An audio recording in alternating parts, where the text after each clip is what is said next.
इससे पिछले वाली वीडियो में मैंने आपको अर्थमेटिक प्रोग्रेशन का जो वीडियो दिया था वो इंट्रोडक्शन था प्रॉपर, और आज मैं इसमें स्टार्ट कर रहा हूँ इसकी एक्सरसाइज 5.1। ठीक है, तो 5.1 कुछ ज़्यादा खास नहीं है एक्सरसाइज, इसमें एक दो क्वेश्चन है बस जो समझने हैं हमें। एक्चुअल में जो कॉन्सेप्ट स्टार्ट होगा वो 5.2 से होगा। इसमें बस हमें जो देखना है वो अर्थमेटिक प्रोग्रेशन की टर्म्स देखनी है, उसको चेक करना है एक्चुअल में। जैसे आपका क्वेश्चन नंबर फर्स्ट है एक्सरसाइज 5.1 में। ठीक है, इसमें क्या दिया हुआ है, the taxi fare after each kilometre when the fair is 15 for the first kilometre. कोई एक डिस्टेंस ट्रेवल हो रहा है पर्टिकुलर, उसमें टैक्सी फेयर जो है फॉर द फर्स्ट किलोमीटर के लिए है ₹15। ठीक है, for the first kilometre and ₹8 for the additional kilometre and ₹8 for the additional each one for ₹8। तो ये जो क्वेश्चन नंबर फर्स्ट का फर्स्ट पार्ट है, इसका मतलब ये है कि मान लीजिए अगर कोई टैक्सी जो है 7 किलोमीटर जाती है, 7 किलोमीटर अगर जाती है, तो वो उसका जो एक्चुअल में कॉस्ट होगा या जो फेयर होगा वो होगा for the first kilometre is what 15। First kilometre के लिए ₹15 फॉर द फर्स्ट किलोमीटर। ठीक है, एंड 7 में से 1 गया, -1 किया तो कितना रह गया 6। For the remaining one is ₹8 each one, तो इट मीन्स 6 मल्टीप्लाई बाय 8, तो it is also A AP, क्योंकि ये हो गई इसकी फर्स्ट टर्म A और बाकी देखो आगे जो भी हो रहा है 6 इंटू में D हो रहा है। कुछ ऐसा ही था ना AP में कि AN is equal to A plus n-1 into में D, n-1 इज व्हाट, कोई नंबर, तो देखो A प्लस n-1 इंटू में D आ रहा है, तो फर्स्ट वाला जो होगा ये एक AP है। ठीक है, नेक्स्ट वाला है the amount of air present in a cylinder. Next वाला कहता है amount of air present in a cylinder, किसी एक सिलेंडर में जो है एयर की अमाउंट है, और वो कहता है कि when A vacuum pump removes 1/4 of the air remaining in the cylinder eight A time, कि हर बार जो रिमूव होती है वो 1/4 एयर रिमूव हो जाती है। देखो इसको अगर आप सिंपल वे में समझना चाहते हो तो वैसे 1/4 क्या होता है, 1/4 ऑफ 100 इज व्हाट 25% एयर हो गई। अब क्या है कि किसी भी अमाउंट का बार बार आप उसमें से 25% निकालोगे तो वो AP नहीं हो सकती। फॉर एग्जाम्पल मैं आपको इसको और अच्छे से दिखा देता हूँ कि देखिए मान लीजिए अगर आप आइडली कोई चीज़ 100 ले लो, 100 में से अगर आपने 1/4 निकाल दिया, 1/4 क्या है 100 का 25, तो ये रह गया नेक्स्ट में क्या 75। अब अगले में क्या होगा 75 का 1/4 होगा, क्या 75 का 1/4 इस बात 4 1 इज 4, रिमेनिंग 3, 4 8 are 32। ठीक है, एंड 3/4, कुछ ऐसा ही है। अब एक बात बताओ, क्या इसमें कॉमन डिफरेंस सेम है? 100 से 75 में 25 का डिफरेंस है, जबकि 75 से 18 में ऐसा डिफरेंस कॉमन नहीं है। तो जब कॉमन डिफरेंस ना हो तो वो AP किसी भी हाल में AP नहीं होगा। ठीक है, तो सेकंड क्वेश्चन इसका AP नहीं है। यहाँ पे देखो पहले वाला जो क्वेश्चन था उसमें एक तरह की AP थी, 7 किलोमीटर में फर्स्ट किलोमीटर के लिए ₹15 थे, बाकी सबके लिए कितना ₹8 फॉर द ईच वन। तो अगर कोई फर्स्ट किलोमीटर चला है तो 15, अगर वो उससे ज़्यादा 2 किलोमीटर चला है तो 15 + 8 23 हो गया। अगर वो 3 किलोमीटर चला होता है तो 23 + 1 एक बार और कर दो, क्योंकि फॉर द फर्स्ट किलोमीटर, ये फॉर द सेकेंड 2 किलोमीटर, और 3 किलोमीटर के लिए क्या होगा, 3 किलोमीटर के लिए हो गया आपका 8 मल्टीप्लाई बाय 2 और 15, जो कि आपका हो जाएगा ये 31। तो इस तरीके से क्या है, अगर आप इसका डिफरेंस निकालोगे तो ये कॉमन डिफरेंस होगा। ठीक है, लेकिन ये कंडीशन सेकंड वाले क्वेश्चन में नहीं बनती, 5.1 का फर्स्ट क्वेश्चन है। ठीक है, ऐसे ही नेक्स्ट वाला है third, the cost of digging a well for every metre of digging when the cost is 150 for the first kilometre. कोई कुआं भी हो सकता है, कुछ चीज़ है खुदाई हो रही है, कहता है कि फर्स्ट किलोमीटर के लिए तो ₹150 का कॉस्ट है। ठीक है, उसके बाद क्या कहता है, and that rises by the ₹50 for each subsequent kilometre. तो फिर 50 एक कॉमन वैल्यू तो बार बार बढ़ रही है, तो एक कॉमन वैल्यू बढ़ रही है, तो it is what the common difference D। तो बिल्कुल ये जो थर्ड वाला क्वेश्चन होगा, थर्ड वाला क्वेश्चन भी आपका एक AP है, फर्स्ट है, सेकंड नहीं है और थर्ड है। ठीक है, फोर्थ वाला क्वेश्चन है the amount of money in the account every year. Account of money की अगर हम बात करें तो सिंपल आप याद रखना, अगर SI है, क्योंकि SI क्या है वो इक्वली बढ़ता है। ठीक है। CI कभी भी आपका AP नहीं हो सकता। क्यों नहीं हो सकता? CI में क्या होता है? कंपाउंड इंटरेस्ट, इंटरेस्ट पे भी इंटरेस्ट।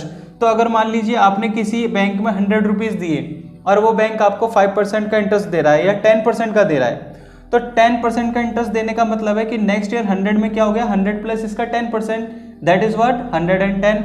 भाई 100 का जो 10% होगा वो यही तो होगा, 10/100 कट करो तो ये 110 हो गया। अब जो नेक्स्ट ईयर जो CI के अकॉर्डिंग ब्याज आएगी वो आएगी 110 का 10%, दैट वुड बी व्हाट? 10 से ये 100 में से हटा दिया एक जीरो यहाँ गया, तो ये क्या हो गया? 11 आया। अब आप 110 में 11 ऐड करोगे तो क्या आएगा? 121। तो देखिए 100 से 110 में कितना डिफरेंस था? 10 का, जबकि 10 से 121 में 11 का डिफरेंस हो गया। तो कॉमन डिफरेंस क्या है? सेम नहीं है। इसलिए CI कभी भी AP नहीं होगा, SI AP होगा। ठीक है, SI की अगर बात आ जाए तो ये AP होता है, बस ये ध्यान रखना। ठीक है, ये आपका फर्स्ट क्वेश्चन है। देन नेक्स्ट क्वेश्चन चलते हैं।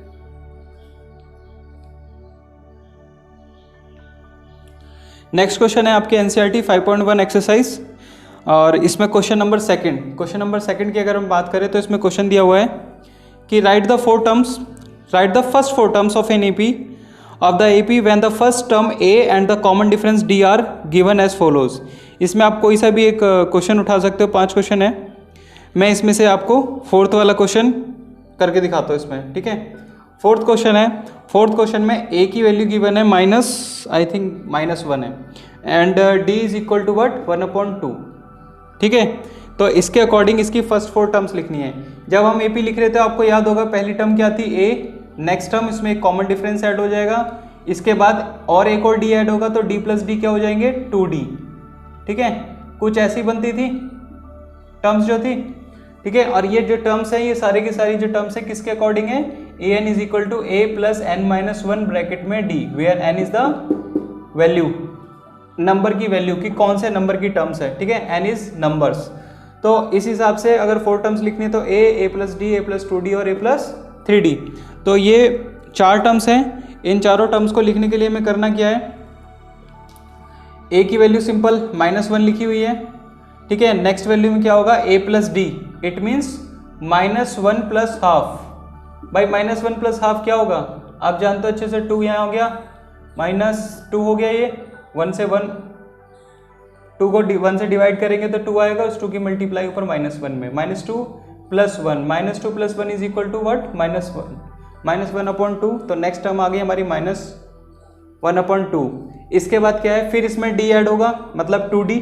चाहे तो आप इसी वैल्यू में प्लस का d कर लो, या आप सीधा क्या कर सकते हो? 2 मल्टीप्लाई बाय d, जैसे कि a plus 2d is what? a की वैल्यू क्या है? -1 और 2 मल्टीप्लाई d की वैल्यू दी है +1/2, यही दी है। तो 2 से अगर हम 2 रिड्यूस कर दें तो ये रह गया -1 प्लस 1 इज 1, -1 से +1 कैंसिल हुआ तो ये आ गया 0। या तो आप ऐसे लिख सकते हो, या इसी वैल्यू में क्या करो? d ऐड कर दो, क्योंकि कॉन्सिक्यूटिव जो टर्म होगी उसमें क्या होगा? डिफरेंस d होगा।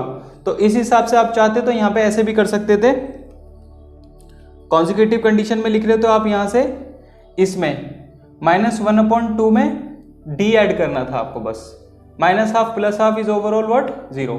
तो ये लो 0 आ गया। ठीक है, अब ऐसे ही आप चाहो तो नेक्स्ट टर्म निकालनी है, इस 0 में क्या करना है? 0 में ऐड कर दो फिर से d, 0 plus half is equal to what? Half. तो नेक्स्ट टर्म हो गई आपकी हाफ। तो -1 -1/2 0 और 2, ये एक तरह की AP है, ऑलरेडी गिवन थी, बस हमें क्या करना था? उसकी 4 टर्म्स लिखनी थी, 4 टर्म्स हमने लिख दी। ठीक है, तो ये है आपका क्वेश्चन नंबर 2 फ्रॉम एक्सरसाइज 5.1, इसका ये 4th क्वेश्चन था। ठीक है, इसके बाद नेक्स्ट में देखते हैं क्वेश्चन नंबर 3 है, for the following AP right the first term and the common difference. इस बार क्या लिखना है? क्वेश्चन नंबर 3 के अंदर हमें लिखना है राइट द फर्स्ट टर्म, मतलब a की वैल्यू लिखनी है और कॉमन डिफरेंस इज d की वैल्यू लिखनी है। ठीक है, तो इसने ऑलरेडी कुछ टर्म्स दी हुई हैं, उसके अकॉर्डिंग हम लिखेंगे। क्वेश्चन नंबर 3 में हम 4th वाला क्वेश्चन देखते हैं। देखो 4th क्वेश्चन दे रखा है, AP है 0.6 एंड 1.7, 2.8 और 3.9। भाई ए की वैल्यू तो बड़ा आसान है, जो भी फर्स्ट टर्म होगी वो ए होगी, तो here A is equal to what 0.6, A तो आ गया। ठीक है, डी क्या था, किसी भी दो कॉन्जिक्यूटिव टर्म्स का डिफरेंस, कोई भी दो कॉन्जिक्यूटिव टर्म्स का डिफरेंस, चाहे आप 2.8 में से 1.7 सब्ट्रैक्ट करो, या 1.7 में से 0.6 घटाओ, या 3.9 में से 2.8 सब्ट्रैक्ट कर लो। 3.9 minus 2.8, 9 minus 8 is 1, 3 minus 2 is 1, तो इट मीन्स डी की वैल्यू हो गई 1.1, ये लो। ठीक है, तो ए की वैल्यू 0.6 और डी की वैल्यू 1.1, ये था इसका थर्ड क्वेश्चन। बड़ा सिंपल है ये, क्योंकि अभी फर्स्ट एक्सरसाइज है ये। इसके बाद इसने बोला हुआ है विच ऑफ, फोर्थ क्वेश्चन में क्या दिया है इसने, कहता है which of the following are the APs if they form an AP, find the common difference D and the write 3 more terms. मतलब इसमें कुछ ऐसे भी दे रखे हैं जो एपी नहीं है, वो भी पहचानने हैं। ठीक है, मैं इसमें से कुछ सेलेक्टेड क्वेश्चन आपको करके दिखाऊंगा कि वो एपी नहीं है। कुछ लोगों को लगता है वो एपी है, लेकिन वो एपी नहीं है, और कुछ ऐसे भी होंगे जो देखने में एपी नहीं लगेंगे बट एक्चुअल में वो एपी होंगे। और जिसका सबसे बेस्ट एग्जांपल है, अगर कंटिन्यूसली एक ही नंबर को लिखा जाए, सेम कंटिन्यूसली एक नंबर को लिखे जाने का मतलब है, जैसे इसमें क्वेश्चन नंबर 4 में आपका फोर्थ एग्जांपल है, नो सॉरी फोर्थ नहीं है, ये है 8th। क्वेश्चन नंबर 4 में एग्जांपल नंबर क्वेश्चन नंबर 8 है, इसको हम एग्जांपल के तौर पे लेते हैं। देखो इसमें क्या दे रखा है, इसमें दिया हुआ -1/2, -1/2, -1/2 एंड -1/2। बताइए क्या ये एक एपी है? बिल्कुल है, क्योंकि एपी कहती है कि एक कॉमन डिफरेंस सब में बराबर आना चाहिए। तो आप यहाँ पे देखो कॉमन डिफरेंस जो है कुछ नहीं है बेशक, लेकिन कॉमनली 0 ही तो ऐड हो रहा है। अगर मान के चलें तो डी इज व्हाट, डी यहाँ पर क्या है 0। अगर डी वैल्यू 0 है तो एटलीस्ट एक फिक्स वैल्यू, हम इस 0 को एक वैल्यू मानते हुए ये मान के चलते एक फिक्स वैल्यू ऐड हो रही है। अगर फिक्स वैल्यू ऐड हो रही है तो it is also a AP. ठीक है, question number 4 part 5, 3 + √2 and 3 + 2 √2 then 3 + 3 √2। क्या ये एक एपी है? बिल्कुल है। कैसे पता लगा? देखो जब आप जनरली कोई 2a लिखते हो तो 2a का मतलब क्या है, a + a। अगर 3a है, 3a का मतलब क्या है, a + a और नॉट, भाई यही तो है। ठीक है, तो आप जरा देखो 3 मीन्स 3, इसके बाद 3 √2। ठीक है, अब आगे आइए 2 √2 का मतलब क्या, बिल्कुल 2a की तरह समझो। 2a का लिख सकते हैं a + a, तो ये क्या है 3 + 2 √2 मीन्स √2 + √2, राइट। 3 + 3 √2 का मतलब √2 + √2 + √2, राइट। देखो यहाँ से यहाँ जाने में एक बार √2 आया, इसके बाद यहाँ से यहाँ जाने में एक रूट और बढ़ गया, इसके बाद यहाँ जाने में एक √2 और बढ़ गया। तो जनरली देखा जाए तो सिर्फ √2 ही तो ऐड हो रहा है continuously. Then what can you say about it, it is an AP. तो ये भी क्या है, एक एपी है। ठीक है, तो 5.1 में बस इतना ही है। बाकी अगर आपको कुछ लगता है कि कोई क्वेश्चन ऐसा है कि आपको नहीं समझ आ रहा एपी है या नहीं है, आप मुझे कमेंट बॉक्स में लिखें, मैं आपको उस क्वेश्चन का जवाब दूंगा। ठीक है, बाकी हम नेक्स्ट वाली एक्सरसाइज पे चलते हैं, एक्सरसाइज 5.2। ठीक है।